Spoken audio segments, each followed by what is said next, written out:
Hello friends, welcome to Krishna automation. आज हम Mitsubishi PLC का सॉफ्टवेयर स्टार्ट करना बताएंगे, GX वर्क्स 2। तो पहले पीएलसी ये लगी हुई है, पीएलसी दिखा दो उनको, FX3S मॉडल, ठीक है ना। इस पीएलसी को हमें करना है और इधर आप सॉफ्टवेयर, ये देखो ये सॉफ्टवेयर है GX वर्क्स 2 दिख रहा है। मैं यहाँ पे डबल क्लिक करूँगा, खुल गया। सबसे पहले हमें क्या करना है, प्रोजेक्ट में जाना है, न्यू प्रोजेक्ट लेना है। न्यू प्रोजेक्ट में हमें पीएलसी कौन सी लेनी है, तो यहाँ पे देखो सीरीज आ रहा है, सीरीज में एपेक्स CPU लिखा है। तो यहाँ पे ना हमें सेलेक्ट करना पड़ता है।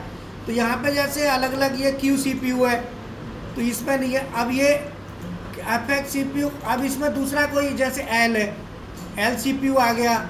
तो कोई भी CPU हमको लेना है तो पहले सीरीज में लेना होता है कि कौन सी सीरीज हम यूज करेंगे। तो हमारी जो सीरीज है वो है FX, ये देखो FX दिख रहा है, इसको क्लिक करना। CPU हो गया, सीरीज हो गया।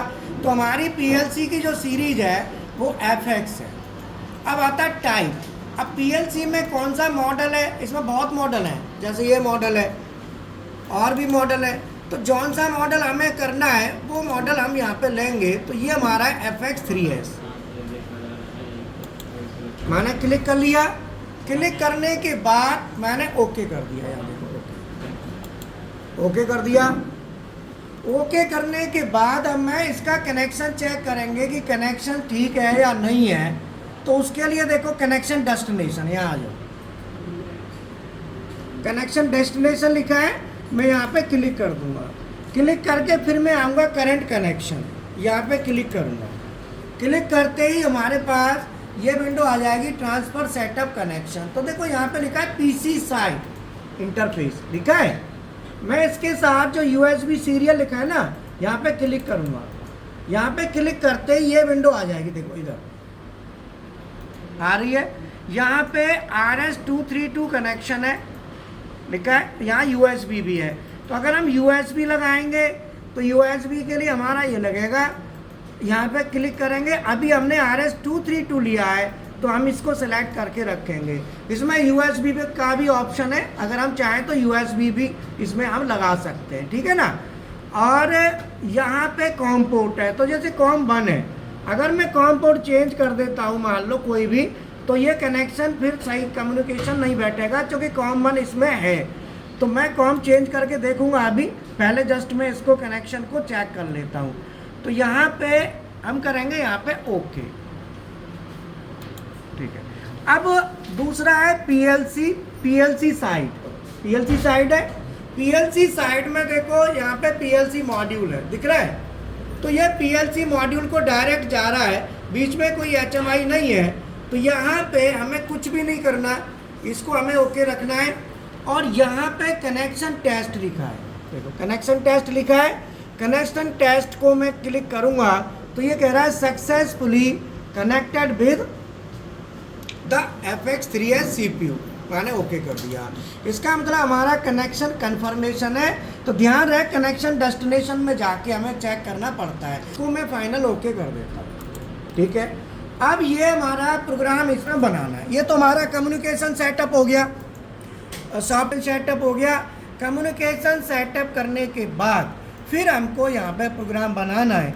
तो प्रोग्राम बनाने के लिए सबसे पहले मैं यहाँ पे राइट क्लिक करूँगा। देखो ध्यान रहे, यहाँ पे देखो, यहाँ पे कर्सर है ना, यहाँ मैंने राइट क्लिक किया।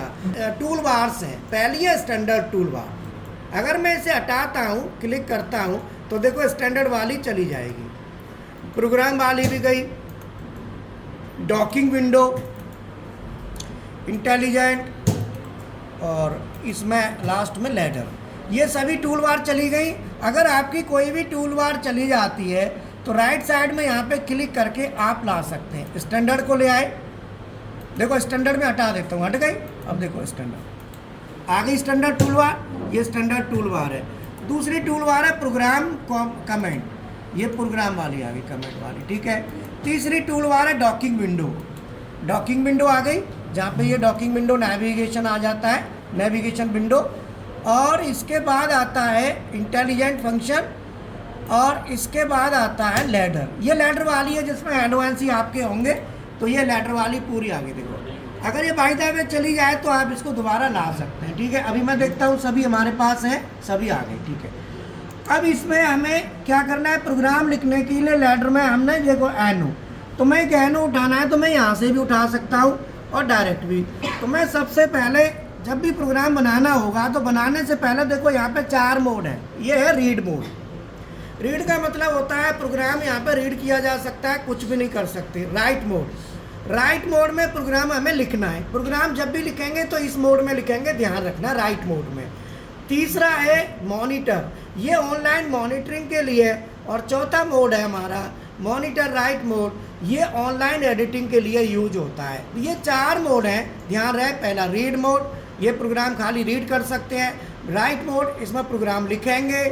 ये मॉनिटर के लिए तो राइट, मैंने प्रोग्राम लिखूंगा तो मैं राइट मोड में जाऊंगा, इसमें ध्यान रखना, राइट मोड। अब मैं यहाँ पे प्रोग्राम बनाऊंगा तो सबसे पहले मैंने सेलेक्ट किया राइट मोड। राइट मोड में जाने के बाद फिर मैं सेम यहाँ पे लिखूंगा LD स्पेस X1 एंटर। एनो आ गया। अब मैं आउटपुट लेना चाहता हूँ तो मैं आउटपुट के लिए लिखूंगा OUT स्पेस Y1 एंटर। मैंने आउटपुट ले लिया, आउटपुट भी आ गया। अब जो मैंने छोटा सा एक लिखा है प्रोग्राम, एक इनपुट एक आउटपुट, मैं इसे कंपाइल करूंगा। पहले कंपाइल करना जरूरी होता है, तो देखो कंपाइलर लिखा है, कंपाइल लिखा है। मैं यहाँ पे क्लिक करूंगा तो ये कंपाइल हो जाएगा। कंपाइल में बुल्ड आ रहा है, मैं यहाँ पे क्लिक करूंगा, अब ये कंपाइल हो गया।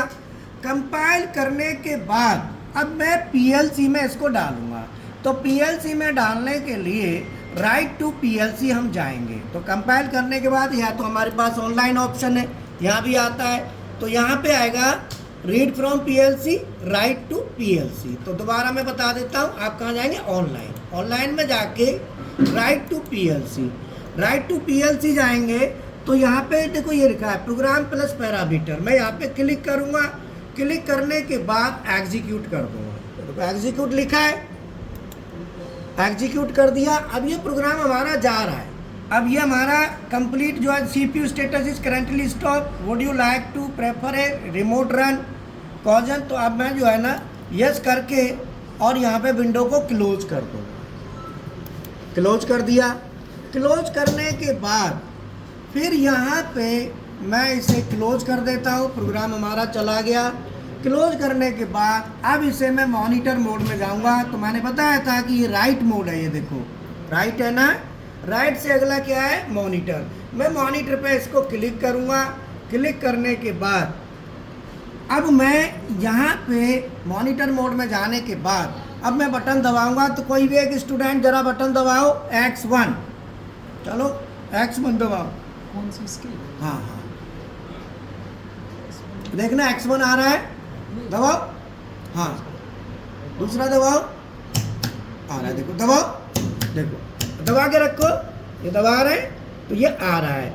इस तरीके से को दोनों आ रहा है, छोड़ो फिर दबाओ। इस तरीके से हमारा प्रोग्राम जो है ना इसमें हम डाल सकते हैं और मॉनिटर मोड में चेक कर सकते हैं। अगर मैं राइट मोड में करूँगा तो हमें चेक नहीं हो पाएगा, बट हम PLC तो काम करेगी। देखो PLC दिखा दो, PLC काम कर रही है, चलाओ, दबाओ बटन दोबारा, छोड़ो, अब दबाओ, छोड़ो, फिर दबाओ, हाँ छोड़ो। तो ये हमारा फंक्शन काम कर रहा है, लेकिन यहाँ पे हम देख नहीं पाएंगे, मॉनिटरिंग नहीं कर पाएंगे। इसके लिए ये मॉनिटर मोड है, यहाँ पे मैं क्लिक करूँगा। क्लिक किया, अब दबाओ, हो रहा है। PLC में भी दिखा दो, छोड़ो, दबाओ, छोड़ो। ये फंक्शन हमारा हो रहा है।